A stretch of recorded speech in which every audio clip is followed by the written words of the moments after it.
Morning. So this kind of lesson here is for Thursday the 6th for those students who missed it or the WebEx went down. So we'll talk a little bit about what you should have done on Thursday the 5th, excuse me, and then I'll pick up with what we're doing today for Friday the 6th. Okay, so we're kind of going to combine both of these lessons into one. So first thing I'm going to do is I'm going to share my Schoology page with you. And I'm just going to use first period as an example. So there was a bell ringer that you guys should have looked at. And if you go back and look through the bell ringer, it says, which of the following best describes an atom? So this is new material that we are going through. And we're going to find that atoms are the smallest units of matter that make up everything. And they have three components: protons, neutrons, and electrons. And so for this particular description here, C is actually the best response, a core of protons and neutrons surrounded by electrons. So letter C is in fact the correct response to this bell ringer. And remember, bell ringers often come back on quizzes and exams, so you need to make sure that you review them. So if I come back out, the next activity here we did in class was seeing inside of an atom. And so the goal of this activity was just to kind of get you guys thinking a little bit about what is inside of atoms? What could I see? So what you are to do as the student, you read through the activity here. It says there are 5 students looking at some aluminum foil, and they wonder what they would see if they could see inside the atom. And there are 5 students: Jane, Hal, Katie, Jeb, and Dara. So your job as the student is to open this document. It's a Google Docs. You will read through each one of these statements, and you will highlight which one of these you think is the best explanation. And then you would briefly tell me why you agree. Once you have done this, you then need to go back into Schoology, go back to Thursday's folder, and you will see a video. Just how small is an atom? So take about 5 minutes to watch the video, and once you have completed the video, you will then come back to the Seeing Inside an Atom activity here. And you will reevaluate your response, okay? Do not change your original response. So for example, if you highlighted Jane because that's what you thought, and you came back in and you changed your mind, don't erase your original response. Just make a note as to whether or not you still agree with your statement, or if you have in fact changed your mind, okay? Once you have finished that activity, you will then submit for a grade. After you've done Seeing Inside an Atom and watch the video, you will then open up the interactive lab Build an Atom. For this particular lab activity, all you are doing are making observations. And I had students make observations in their science notebook, which is something you should set up, okay? So for those of you at home, I want you to work on setting up a science notebook somewhere you can keep handwritten notes organized, all right? So let's click on that, and let's just make an observation. So you will focus on the atom portion that comes up. And notice there are protons, neutrons, and electrons, and we're going to talk about how these are the subatomic particles. And you can make observations about where they go, okay? So as a student, your job here is to just play around. Take about 5 minutes, move some protons and neutrons around, and the electrons, see where they go. Where do they move? How do they move? What changes, okay? So you'll click here as well, this button here, so you can see, are the atoms stable, unstable? Are they neutral? What's the name of the element? Does the mass number change? Does the net charge change? So these are all things that you can observe. And so I want you as the student to take about 5 minutes to drag and drop protons, neutrons, or electrons into the structure of the atom and just make observations. So after you've done that for a few minutes, you can then go back into the go back into Schoology and move on to the next step, okay? And you can see here, it just says in your notebook or on a sheet of paper, make some list of vocabulary words you might see, make some observations about the lab, and just keep these notes so you can kind of refer back to them, okay? Once you have finished that portion of the activity, your next step is to do the atomic structure doodle notes. In class, students were given a hard copy. Those of you at home have 2 options. You can either download the PDF, print it and write in it, or you can open up a Google Docs assignment and you can click on the boxes and type in it, Okay, so you can see that here. This is the same document in-class students were given. This just gives you the option to actually type into it. So again, at home, you have two options. If you choose to print it, that's fine. These are your notes to keep your information organized. Or you may type in it, okay, and save the document. So you have options for each of those. These doodle notes go along with the PowerPoint that I have posted. Okay, so I'm going to show you where that is now. So these are the notes, either PDF or Google Docs you can type in. Let me move this down. This should be below here. Okay.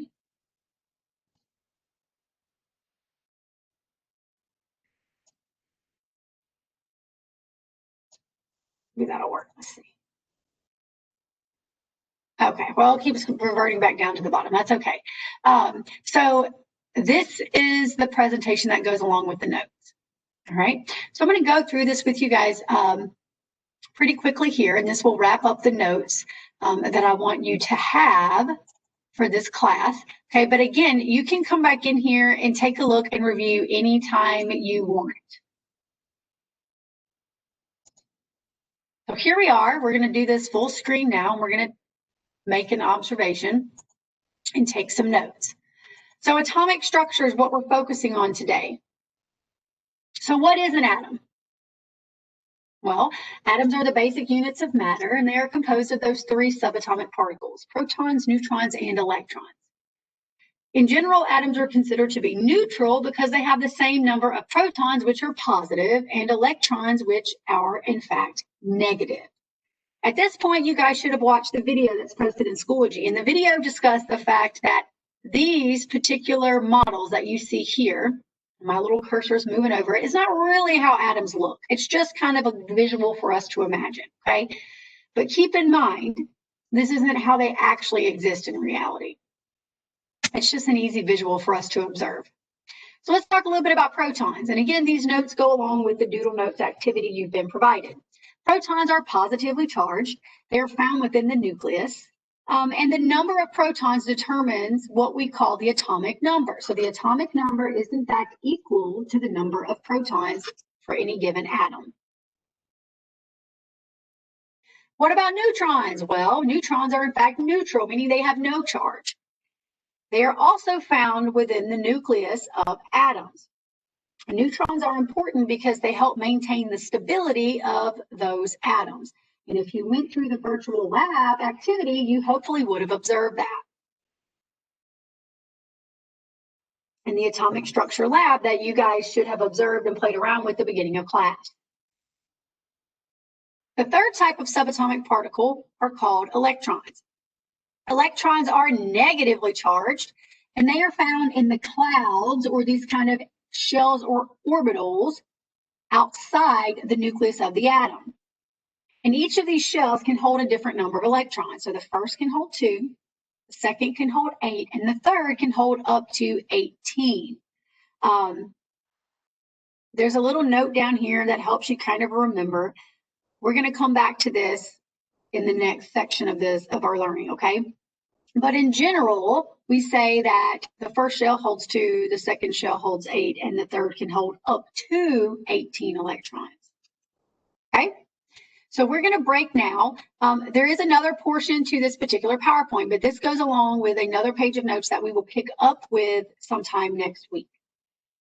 So I'm going to stop sharing my screen with you now, and I'm going to go back into Schoology.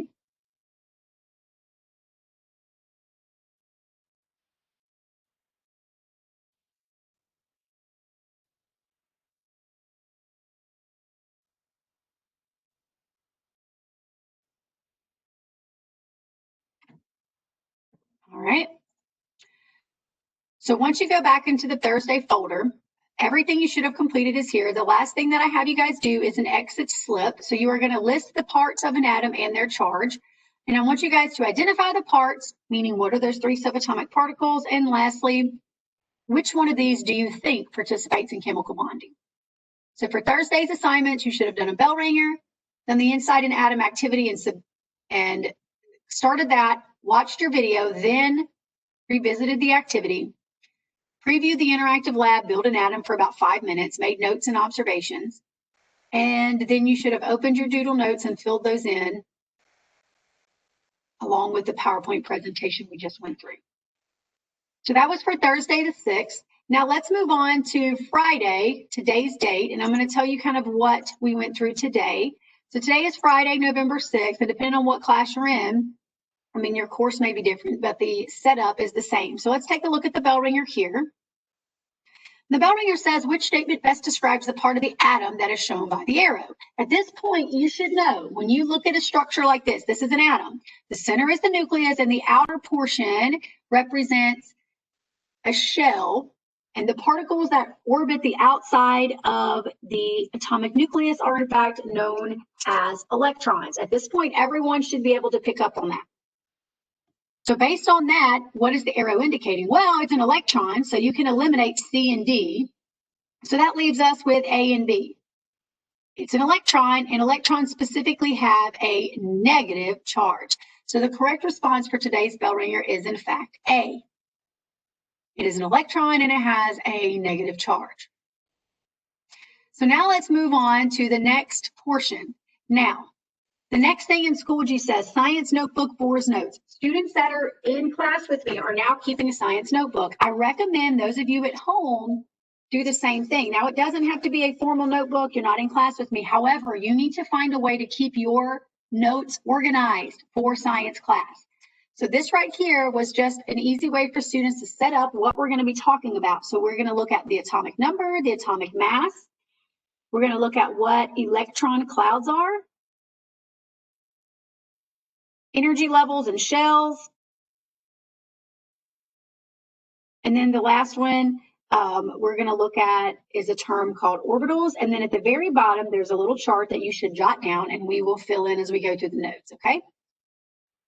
So this is just kind of an example of what you should have on your paper that goes along with the note taking we're going to be doing today. So once you have that set up, then you can listen to the PowerPoint presentation. So we'll go back into our folder for Friday. Okay. So let's talk about Bohr's model of valence electrons. So this PowerPoint is available to you, and you can go through that. All right. So I'm going to go ahead and share this with you. Now, this first slide here is primarily review. So elements are found on the periodic table. The periodic table is an arrangement of elements based off of chemical properties. And you can see here the atomic number. This is what's called the symbol. Here's the name and the atomic weight. So this is just kind of a little bit of a preview. You don't have to take any formal notes at this time. Now, let's look at the next slide. Remember that atoms are the smallest units of matter. They can't be broken down any smaller. Protons, neutrons, and electrons are the three types of subatomic particles. Protons are positive, neutrons are neutral, and electrons are negative. You can see here that the protons are found in the center, protons and neutrons are in the center, and that electrons orbit around the outside in what we call energy levels. Okay. The atomic number right here, that is your first definition. Atomic number is equal to the number of protons, okay? So if I asked you to define that, you would say that the atomic number is in fact equal to the number of protons found in an atom. But a key point to make is that in a neutral atom, the number of protons are equal to the number of electrons. And that makes sense because positives and negatives cancel each other out, right? So the atomic number is specifically the number of protons found within an atom. And if an atom is neutral, it has the same number of protons as it does electrons. The next term is what we call the atomic mass. And this is another one you should have written down. Atomic mass or atomic weight, you can see here highlighted in red, are used interchangeably. This is basically the number of protons plus the number of neutrons. Okay, so number of protons plus the number of neutrons is equal to the atomic mass. So if you go back to the interactive lab that we viewed earlier, you will see this. As you add protons and as you add neutrons to the atomic nucleus, you also increase the atomic mass. And as we go through our lessons, we hear the term charge a lot. Keep in mind that charge reflects an electrical property. So Negatives and negatives. Electrons, you can see here, are spread out because they repel each other. But they stay orbiting this nucleus here because these electrons are also attracted to the positive charges in the center. That's basically what kind of holds them in place. All right.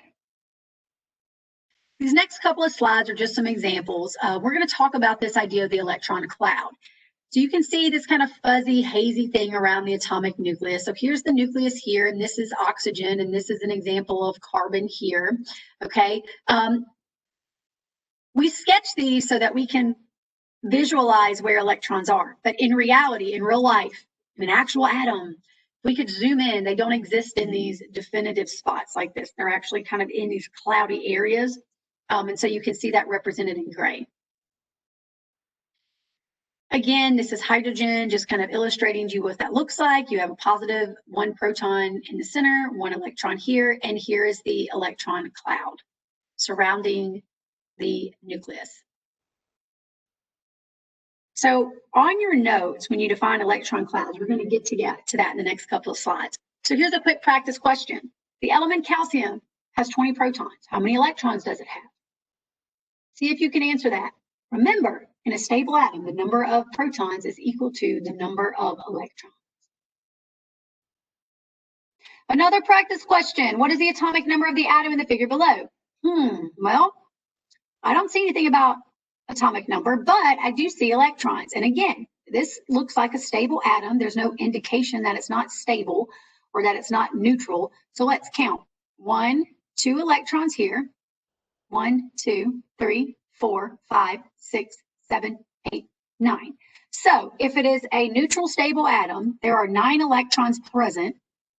And that means the atomic number must be 9 because in a neutral atom, the number of protons is equal to the number of electrons, which are represented here.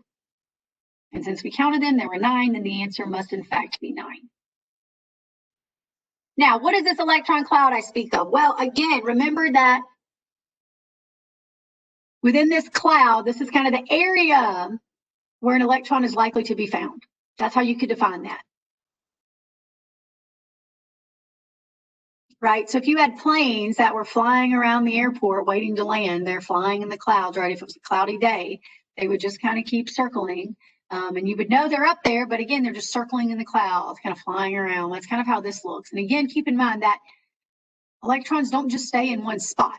They're kind of in these cloudy areas. And within these cloudy areas, you can see there is something called energy levels. Energy levels and the term orbitals, energy levels and shells mean the same thing.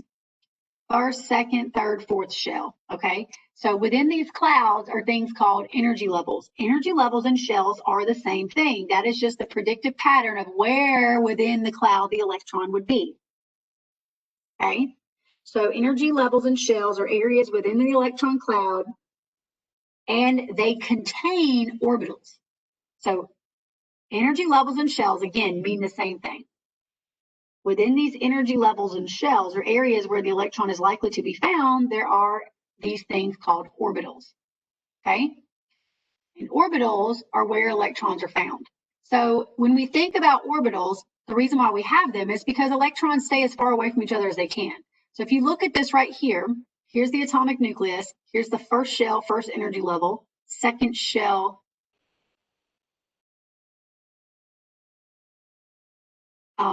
is the second level, okay? So this represents how these are aligned, okay? So I'm gonna pause right here, finish filling in your notes, and we'll come back in another video to finish this up.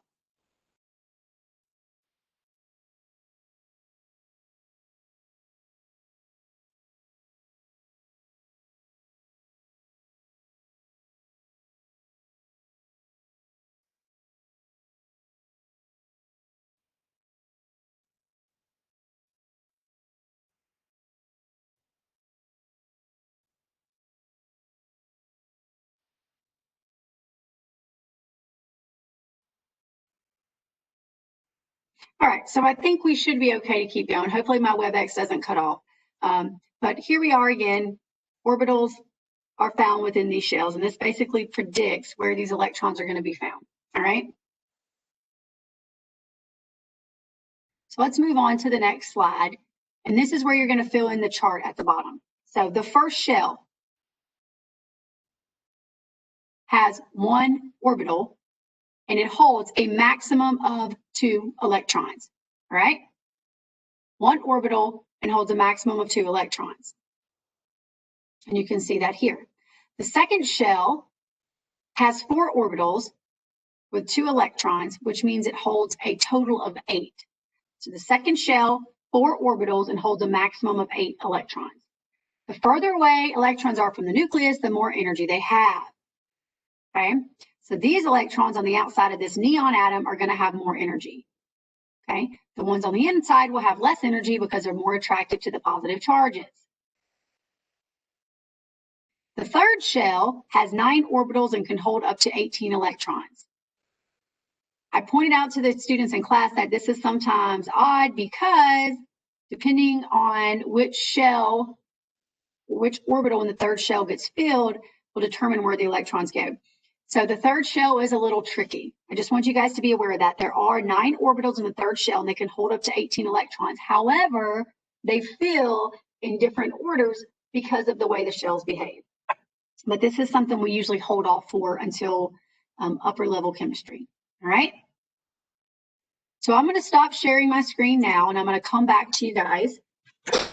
Okay. So at this point, we've kind of gone through our notes. You should have your science notes filled in. Your information should be written down. You've done your bell ringer. So the last thing that I want you to do for now is in a few minutes, I'm going to show you guys, I'll go back into Schoology real quickly. Okay. And I'm going to exit out of this screen.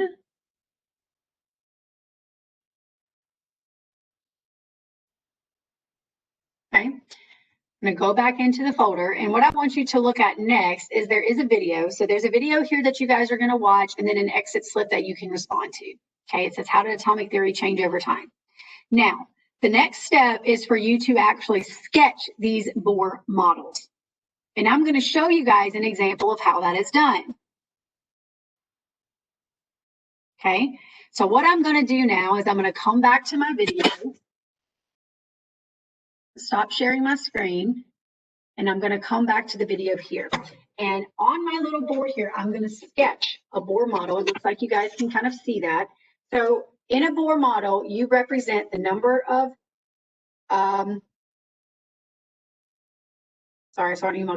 the number of protons and typically the number of neutrons. But for our class, I'm just going to have you guys represent the atomic number.